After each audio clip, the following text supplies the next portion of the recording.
Vamos a iniciar este tutorial acerca de el control de los sesgos de selección en los estudios analíticos. Esto con el fin de tener unas bases para desarrollar la guía de trabajo sobre sesgos de selección. Recordemos entonces que los sesgos de selección hacen parte de lo que se llama la validez interna. La validez interna dentro de un estudio de primario, un estudio científico, corresponde a un análisis cualitativo de los aspectos relacionados con el diseño del estudio para establecer la presencia de imprecisiones que nos lleven a error en los resultados. La validez interna, entonces, es uno de los parámetros o los factores más importantes dentro del análisis de un estudio científico.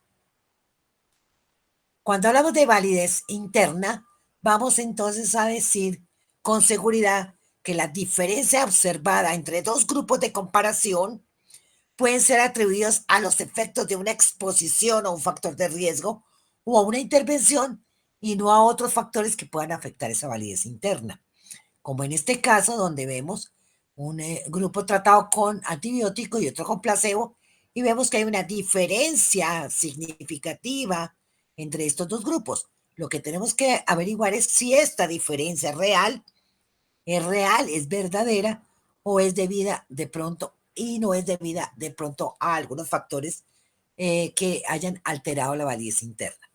¿Cuáles son esos factores? Recordemos que los factores relacionados con la validez interna, que nos vamos a ir dando paso a paso durante este semestre en estudios analíticos, es, primero, sesgos de selección, es decir, sesgos al momento de seleccionar las poblaciones de estudio, tanto los grupos expuestos, no expuestos, o casos y controles, o la población en sí que se está siendo explorada para factores de riesgo.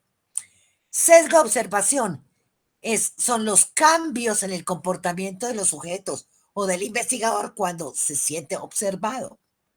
Sesgos de medición son aquellas imprecisiones que están relacionadas con la medición inadecuada de las desenlaces.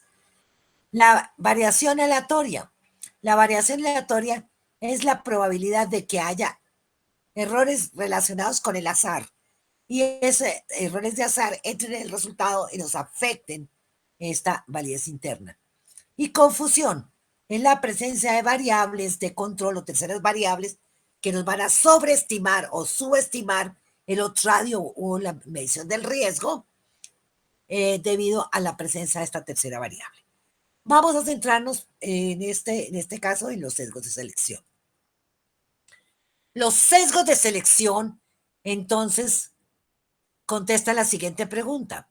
¿Los grupos son comparables? A excepción de la intervención o del factor de riesgo que estamos estudiando, ¿podemos decir con seguridad que los grupos son comparables? Como en este caso, se está haciendo un estudio en adolescentes, estos son los casos y estos son los controles. El grupo caso y el grupo control se parecen.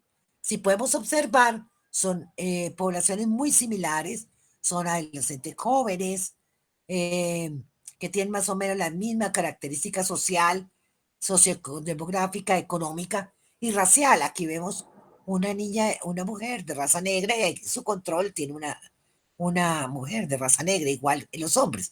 O sea que es bastante similar los grupos caso con los grupos control y podríamos decir que pueden ser comparables. Pero ¿cómo hacer para evaluar de manera más objetiva si los grupos son comparables? Tenemos que analizar 4 elementos para mirar si los grupos son comparables realmente. Uno es si las poblaciones de referencia de donde se sacan los casos y los controles son comparables entre sí. Si los criterios de selección y exclusión son similares para casos y controles o para expuestos y no expuestos. Si hay una selección aleatoria que permitiría que cualquier parte de la población pueda participar en el estudio.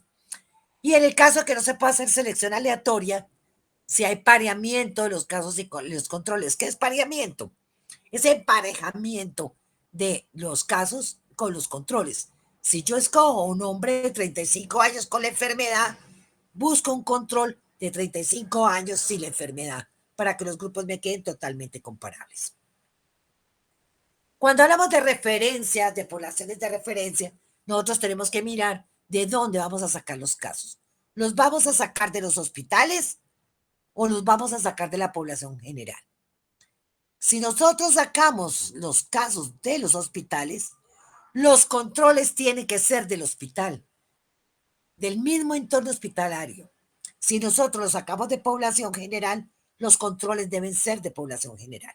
Entonces, hay una premisa que dice, para enfermos hospitalarios, controles hospitalarios. Para enfermos de población general, controles de enfermedad de población general. Otro factor importante son los criterios de inclusión y exclusión. Los criterios de inclusión son aquellas características sociodemográficas, clínicas y de laboratorio con que nosotros definimos la población de estudio, y tanto casos como el grupo control. Esto puede generar errores o sesgos de mala clasificación si los criterios de inclusión y exclusión son diferentes para cada uno de los grupos, a excepción de estar enfermos o no estar enfermos. Es decir, que los criterios sociodemográficos, la manera como evaluamos la parte clínica, ya sea para desechar el enfermo o no enfermo, y los laboratorios, los exámenes de laboratorio requeridos para decir que es un verdadero caso. Esto nos va a permitir clasificar de manera adecuada los casos y los controles. Los criterios de exclusión, en cambio, son factores del sujeto que pueden influir en la relación entre la variable independiente y la variable dependiente y generan imprecisiones, ya que esa tercera variable o esas terceras variables no son excluidas y al no ser excluidas pueden estar sobreestimando el riesgo. Los criterios de exclusión se hacen para eliminar factores externos que puedan influir en la relación causal entre la variable independiente y dependiente. Cuando hablamos de control de sesgos de selección, nosotros tenemos que definir si tenemos casos definitivos o casos probables. ¿Qué es un caso definitivo? Es un caso en el cual hablamos de un verdadero caso cuando los criterios de selección de los sujetos cumplen con los criterios epidemiológicos, es decir, cumple con las características epidemiológicas de la enfermedad, tanto de edad, de género, de nivel socioeconómico, de raza. Es decir, coincide con los parámetros epidemiológicos de la enfermedad, con las características clínicas que han sido determinadas generalmente por consensos diagnósticos, y tercero, tiene laboratorios de confirmación. Entonces, hablemos de verdadero caso cuando tienen las tres cosas. Muchas veces hacemos la clasificación epidemiológica clínica, pero no tenemos confirmado el laboratorio diagnóstico. Si eso lo tenemos en ambos grupos, vamos a clasificarlos de manera adecuada. Si solo lo tenemos a un grupo, podemos tener mal clasificado uno de los grupos. Entonces, es muy importante que eso sea definido para casos y controles. El caso probable, entonces, vamos a decir que es un caso probable cuando no se evalúan o no se cumplen los tres aspectos descritos anteriormente, lo que nos permite decir con exactitud que es un caso confirmado. Esto ocurre mucho en investigación. Decimos paciente sano, pero el paciente sano no tiene los exámenes de laboratorio como si tiene los casos. Si nosotros tenemos controles para infecciones urinarias, tenemos que tener exámenes de infección urinaria a los controles también, por ejemplo. En controles, una de las grandes dificultades para accionar controles es que cumplan todos sus aspectos iguales a los casos. La mayor dificultad, como lo acabo de decir, es realizar los exámenes confirmatorios, porque eso conlleva mucho costo y además, pues, intervención de los controles, es decir, tener que hacer exámenes, múltiples exámenes a los controles. Bueno, cuando hablamos de comparabilidad, volvemos otra vez a retomar. No puedo comparar controles grasos hospitalarios con controles de población general. Importante, tenemos que analizar en lo posible poder utilizar poblaciones de referencia en población general, porque nos va a dar mayor extrapolación, o sea, mayor validez externa. Cuando yo puedo mirar los pacientes solo en el hospital, la probabilidad de extrapolar estos resultados va a ser muy sesgado hacia solo los grupos hospitalarios. Entonces, tendríamos que mirar la posibilidad de encontrar enfermos hospitalarios con controles hospitalarios, perdón, de población general, con sus controles de población general. Y si no, buscar los casos que son muy difíciles de encontrar a veces y nos toca a nivel de los hospitales, pero buscando siempre los controles de los hospitales o controles hospitalarios.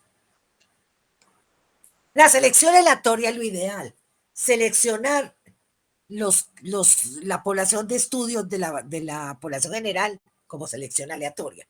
Esto consiste en cuantificar la población de referencia y numerarla, y de allí, utilizando diferentes técnicas de aleatorización, sacarlos de manera aleatoria o al azar.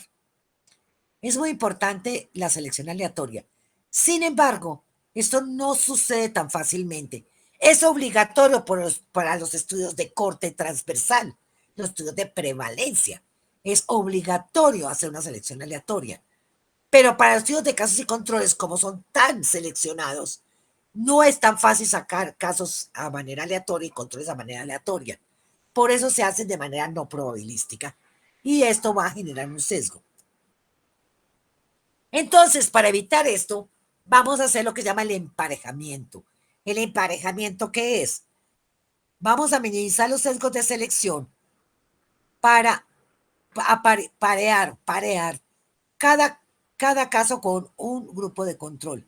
O sea, hombre de cierta característica enfermo, con cierta edad, con cierto nivel socioeconómico, le vamos a buscar una pareja.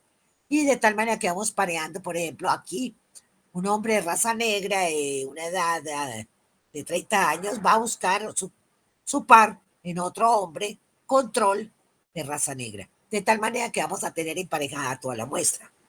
Es muy importante que los controles sean muy seleccionados para cada caso, tanto de persona, geográfico, temporal. El pareamiento o emparejamiento por edad, género, tiempo de ingreso hospitalario, lugar de residencia, de acuerdo al tipo de estudio. Lo importante es que los grupos queden exactos o muy similares entre sí. Pero no es muy fácil emparejar los casos y los controles. Cuando no podemos emparejar los casos y los controles, vamos a tomar por lo menos mínimo 2 controles por un caso. Es decir, cuando ahí no logramos emparejar los casos, porque no se puede hacer totalmente emparejados, vamos a duplicar los casos hasta llegar máximo hasta a una relación de 4 controles por un caso. Y eso va a minimizar esos sesgos que se generan por la falta de similitudes o de comparabilidad. Entonces, vamos a utilizar más de un grupo de comparación cuando los controles pueden no ser totalmente comparables con el grupo caso. Una ventaja de usar varios controles es que aumenta el poder del estudio y es útil cuando se cuenta con un número limitado de casos. Si yo tengo muy pocos casos, yo puedo multiplicar o aumentar el número de controles. Lo importante es la comparabilidad, es decir, que el grupo expuesto y no expuesto partan de las mismas características basales y que sean iguales los grupos, de tal manera que cuando termine el estudio, esta exposición este resultado sea atribuible a la exposición. Entonces, vamos a decir que en línea base los grupos deben ser iguales o similares. Una cosa para interpretarla, ¿cómo podemos saber que los grupos sean similares? Lo sabemos porque debe existir una estadística de comparación de grupos. En todos los estudios de casos y controles y cohortes nos van a comparar las características sociodemográficas, que son las que nos dicen si los grupos serán iguales. Entonces, hay que tener muy en cuenta lo que se llama la variación aleatoria. Cuando yo estoy haciendo la diferencia entre los grupos, vamos a comparar grupos muy similares y queremos saber si los grupos son realmente iguales. Pero tenemos que tener en cuenta que el comportamiento o la respuesta de los sujetos hacia una exposición puede ser diferente por su condición biológica o simplemente una mala medición durante el estudio puede generar un dato que no es el correcto. Y hablaremos de estos que se llaman los datos aleatorios. Es decir, son datos que entran dentro de la muestra, dentro del estudio, y que no corresponden a la realidad. Son ya sea porque el paciente responde de una manera muy diferente al resto de la población, o porque simplemente el que midió de una manera inadecuada. A eso se llama dato aleatorio. Cuando yo tengo un tamaño de muestra pequeño en casos o controles o expuestos o no expuestos, presencia de este dato aleatorio me va a dar una probabilidad muy alta de error del 25%. Si yo duplico la muestra, fíjese que el error aleatorio ya va a ser del 10%. Y si yo triplico la muestra, el error aleatorio va a ser solo el 5%. Se dice entonces que el error aceptable no debe ser mayor al 5%. Es decir, que las diferencias entre los grupos deben ser menor al 0.05 para ser realmente diferentes. Sin embargo, hay que tener en cuenta que en estudios de casos y controles o en estudios analíticos se acepta un error alfa del 10% entre los grupos porque estos pueden ser variables de interacción. Y esa es la única parte donde acepta un error aleatorio mayor del 5%. Vamos a ver cómo vamos a interpretar esto. Este es un estudio que está comparando casos y controles. ¿Contra qué? Edad, género, raza y fumar. Se supondría que los grupos deben ser iguales. Aquí vemos el grupo 1 y el grupo 2. Estos dos grupos deben ser iguales. Por ejemplo, acá tiene 46 años y acá 51. Piense que no es exactamente igual. Los rangos de edad también varían. Cuando yo aplico una estadística inferencial, que para esto sea una estadística inferencial para datos numéricos, me da un P de valor. Y ese valor P me dice cuál es el error alfa observado en esta prueba. Y me dice 0.059. Aunque no hay diferencias porque es mayor al 0.05, sí es menor al 0.10. Y recuerden que vamos a recibir diferencias de menores del 0.10 hasta el 0.10. Eso 0.059 es menor a 0.10. ¿Esto por qué? Porque esta variable de edad puede generar una interacción. Sin embargo, el sexo me da 0.026 el valor de probabilidad. O sea que la probabilidad de que haya un error alfa es muy baja. Es de el 0.026, o sea, sería del 2.6%. Mucho mejor, mucho menor que el 5%. Como yo voy a aceptar cualquier diferencia como real, cuando es menor al 5%, voy a aceptar como diferentes los grupos. En cambio, en raza, la probabilidad de error es muy alta. Quiere decir que las diferencias no son realmente reales. Y en el otro, el error es del 1%, o sea, definitivamente sería demasiado grande ese error. O sea, para poder nosotros pensar que este resultado puede ser diferente. ¿Por qué es importante esto? Porque estas variables debían ser iguales, los grupos debían ser iguales en edad, en raza, en edad, en sexo y en fumar. Pero aquí no fueron iguales en dos variables. En una no hay diferencia significativa a una probabilidad menor del 5%. Y en la segunda, menor al 0.10. Yo veo estos asteriscos y bajo al pie de tabla y miro que el P es menor a 0.05. Siempre se debe bajar al pie de tabla para mirar el valor de probabilidad. Es probable que ustedes vean los artículos que las comparaciones se hagan también con Otradio y con valores de P. Cuando las comparaciones al inicio del estudio, o sea, en la tabla basal, en las características iniciales, se están haciendo con otros radios y con valores de probabilidad, siempre se escogen los valores de P y se tiene en cuenta el valor de P. En este caso vamos a tener dos variables, la edad y el sexo. Esas variables se van a poder comportar como terceras variables, como variables de control. El sexo es una variable de confusión o de interacción. Y de pronto la edad también puede actuar. ¿Por qué? Porque está cerca o está por debajo de 0.10. En el único caso donde se tiene en cuenta variables por debajo del 0.10 es en estudios analíticos. Estas dos variables son variables que se consideran posibles variables de control y como ya se hizo el estudio, ya no se pueden controlar, ya no se pueden excluir y van a ser analizadas en los análisis estadísticos. Es muy importante que ustedes identifiquen los grupos o las variables que no son similares entre los grupos porque esas se van a convertir en variables de control. ¿Cuántos sesgos hay? Hay varios sesgos. O el más importante es el sesgo de mala clasificación. ¿Qué es mala clasificación? Clasificar mal los casos o los controles o ambos grupos. Por ejemplo, en este caso se quería evaluar el comportamiento de la periodontitis agresiva.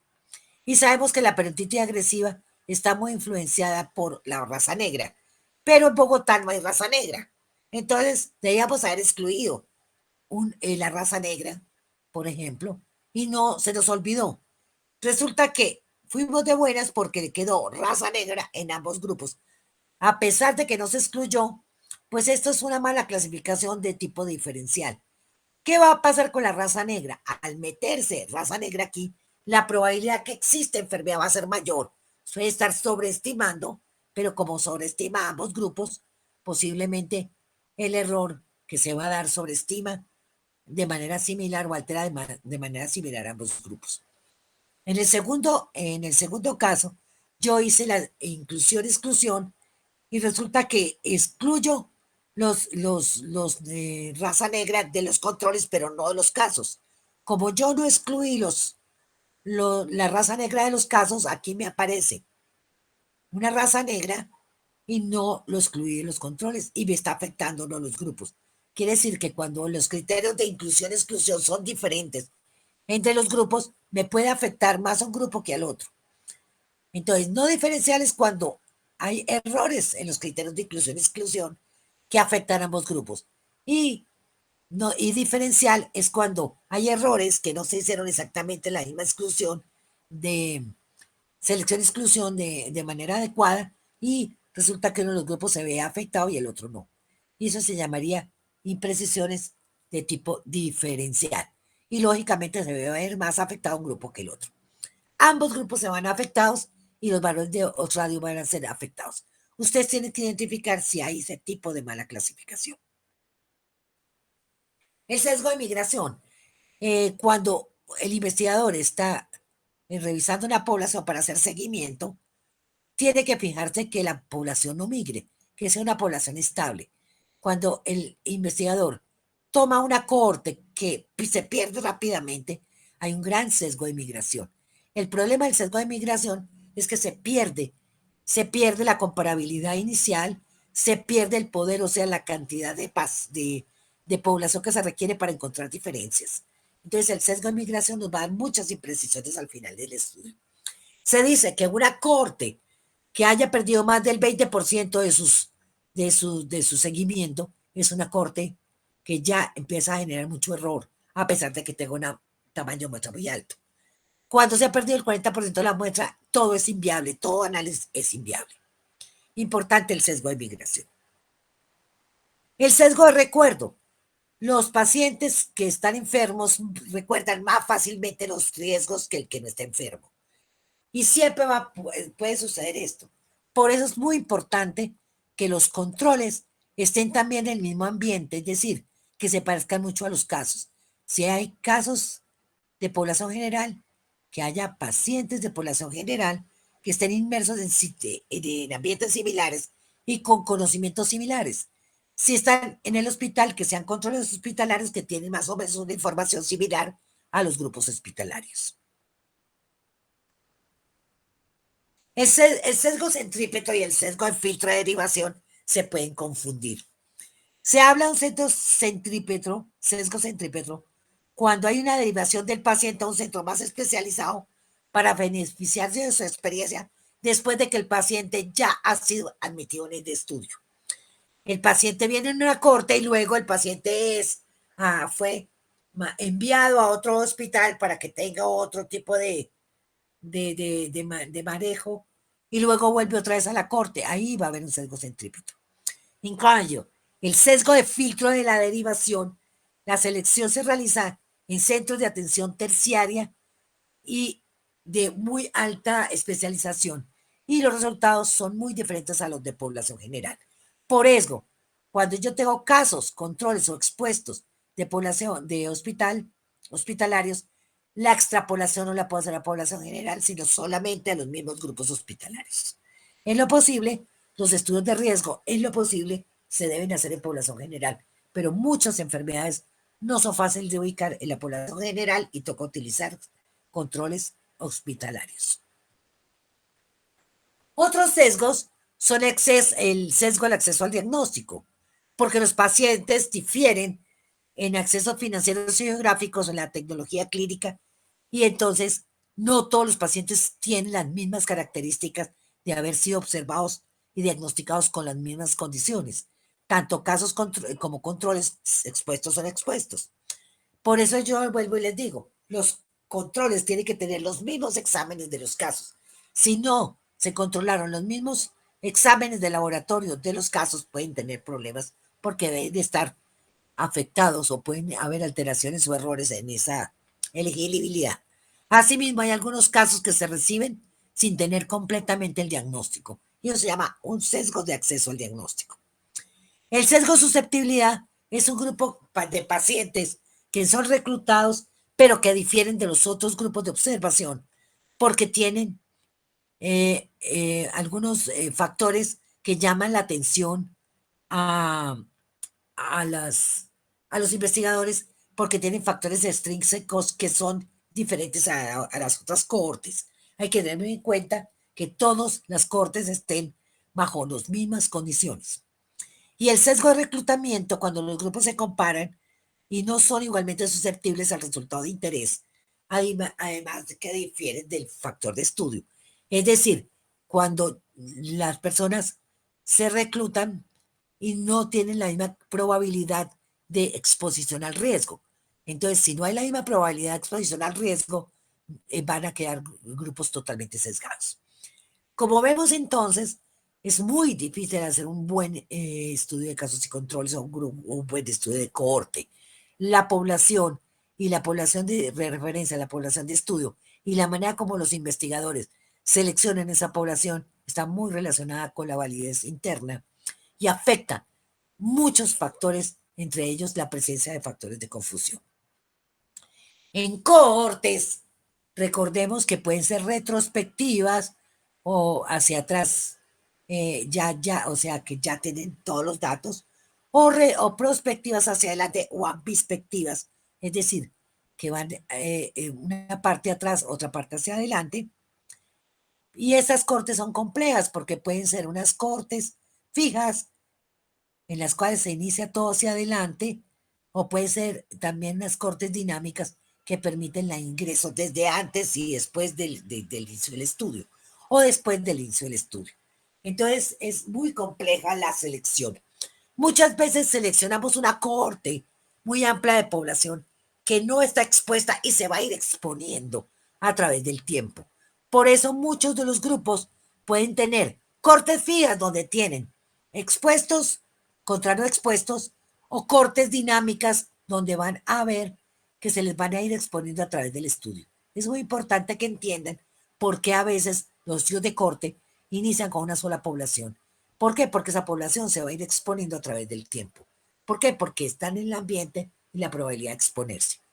Los grupos que no se expongan durante ese estudio al riesgo, no estuvieron expuestos a ese riesgo, se van a considerar no expuestos. Y los que se expusieron al riesgo se van a considerar como expuestos.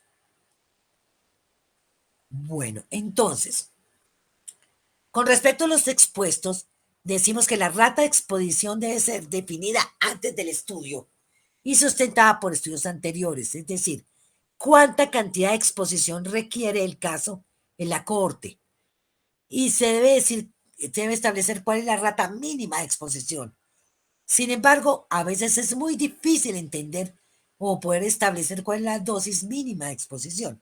Por ejemplo, ¿cuánto mínimo de cigarrillos van a tener la exposición mínima para que le dé alguna enfermedad, como la enfermedad, por ejemplo, periodontal?